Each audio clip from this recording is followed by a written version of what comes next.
Inyo ang Panginoon. At sumainyo. Ang mabuting balita ng Panginoon ayon kay San Juan. Papuri sa iyo, Panginoon.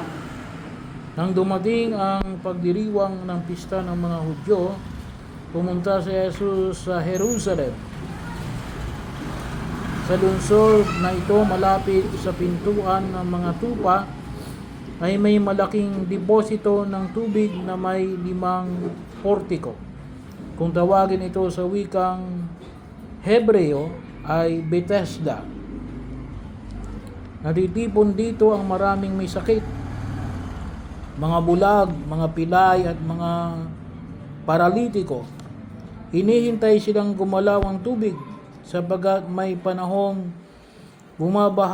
bumababa ang isang anghel ng Panginoon at kinakalawkaw ang tubig. Ang maunang dumusong pagkatapos makalawkaw ang tubig ay gumagaling, anuman ang kanyang karamdaman. Doon may isang lalaking 38 taon nang may sakit at siya nakita ni Jesus.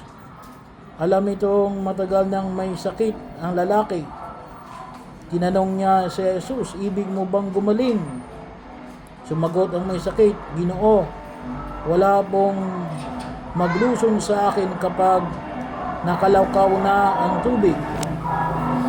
Patungo pala ang mga kuroon ay may nauna na sa akin."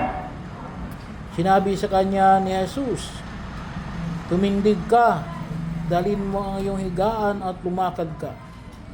At pagdakay gumaling ang lalaki. Dinala ang kanyang higaan at lumakad.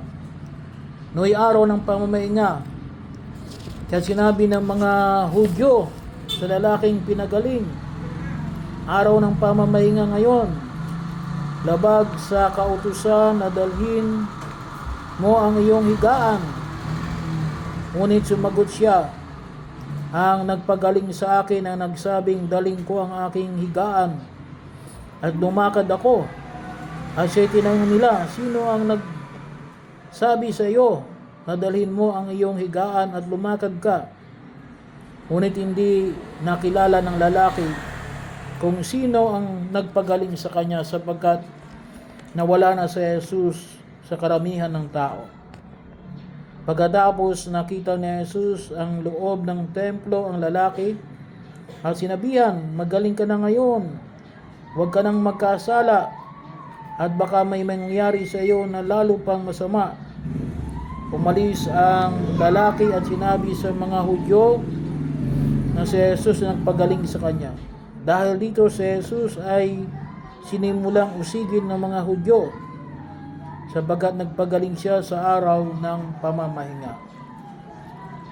Ang mabuting balita ng Panginoon. Pinupuri ka namin, Panginoon.